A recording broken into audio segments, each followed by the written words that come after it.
Hello everyone, this video is focusing again on inequalities and we are solving for x. So I'm just going to write out a very simple one-step inequality.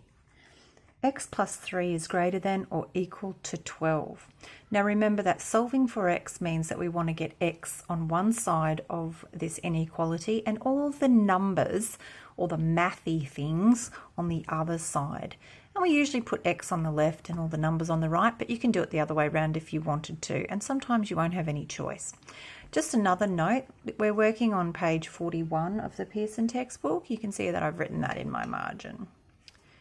So everything I write in these videos, I expect you to be writing down as well, not just watching. If you want to re-watch the video, you don't have to write it out the second, third, fourth time, but if you're having problems, I suggest that you do, because sometimes the mere act of writing makes it helpful. All right, so to isolate x or get x by itself, we need to use the inverse operations that we can find embedded in here. So we've got x plus 3, so if it's early days and you want to circle plus 3 and just write a note over here that the inverse operation of plus 3 is actually minus 3, and I can tell already I've gone off the edge of the page here, so I'm just going to liquid paper that word out and move it over here for you. So it just says inverse op and it's negative 3. Okay, so remembering that inequalities are like a set of scales, and whatever you do to one side of the scale, you have to do to the other to keep that relationship between the two sides the same. So we're going to take 3 from the left-hand side, and we're going to take 3 from the right-hand side.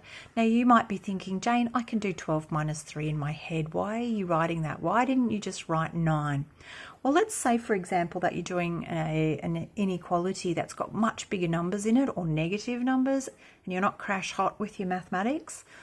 If you put this line in your exam and then the next line you were to write 12 minus 3 is 10, I would still give you marks for this line because it shows me very clearly that you know what to do. Okay, and if you have a little stuff up in your mathematical calculations, well, yes, you will lose some marks, but if you just wrote 10 there, I wouldn't really understand that you know what you're doing. So full working out in mathematics class in year 9 and 10 is really important, especially if you want to get those extra marks. So always show your teacher everything that you know. All right, so we've taken 3 from this side. Now we can actually do the maths. 12 minus 3 is not 10, it's 9, and we're finished. So your answer is not an exact answer. X does not equal 9. X is greater than or equal to 9. So remember B4, we actually were drawing the line. We're not going to be drawing number lines all the time.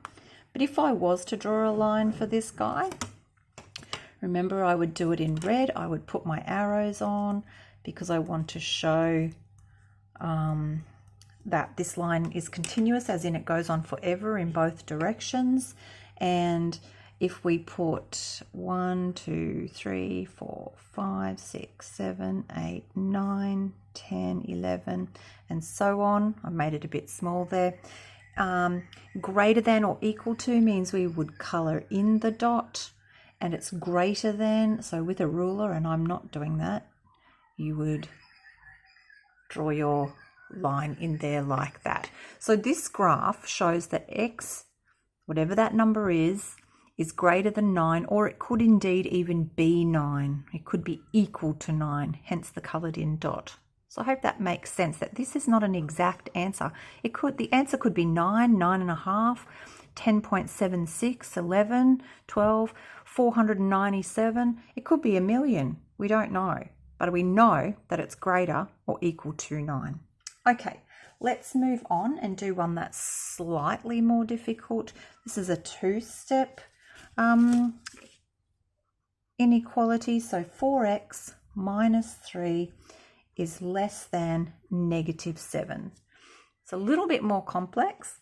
The first thing you might notice is that there's two parts on this side of the inequality sign. So when that's happening, what we want to do is we want to find the inverse operation of both of the things on this side. We're going to start with the one that's the furthest away from x. So remember I told you before, in here is a little multiply sign, and multiply 4x is very closely related. The 4 and the x are kind of like married, if you will. So it's quite difficult to unpack or undo that relationship there. What we want to do is get rid of this easy one first. So the -3, inverse operation of -3 is going to be +3. So let's add 3 to both sides of this equation. If we add 3 to this side of the equation, we're just going to be left with the 4x here. And if we add 3 to the other side, this is a great example of, if you're not very good at your maths, why you should put this step in, right? So if you don't know -7 plus 3, I suggest you get your calculator out and go -7 plus 3. Absolutely no shame in using a calculator, okay? -4. Calculator is a great tool. And if you're confused, you should use it. All right. So now we have simplified the inequality down to 4x is less than -4. We still have an isolated x. And that's what I mean about this one being a two-step. All right. So mentally in your head, you might be remembering that there's a multiply in there. And so we have to find the inverse operation of times 4. The inverse operation of times 4 is divided by 4, and in algebra we write our divisions as fractions, which is really great because we don't have to rewrite this whole line out. We can just divide both sides by 4. Do we need to implement the reversing of the symbol in this instance? No, we don't, because we're not dividing by a negative number. We're dividing by a positive 4. If that was a negative number at this point, we could turn this symbol around, but I just want to draw your attention to the fact that it's not a division by a negative, so we do not do that. 4x divided by 4 is x. 4 divided by 4 is 1. A negative number divided by a positive number is a negative number.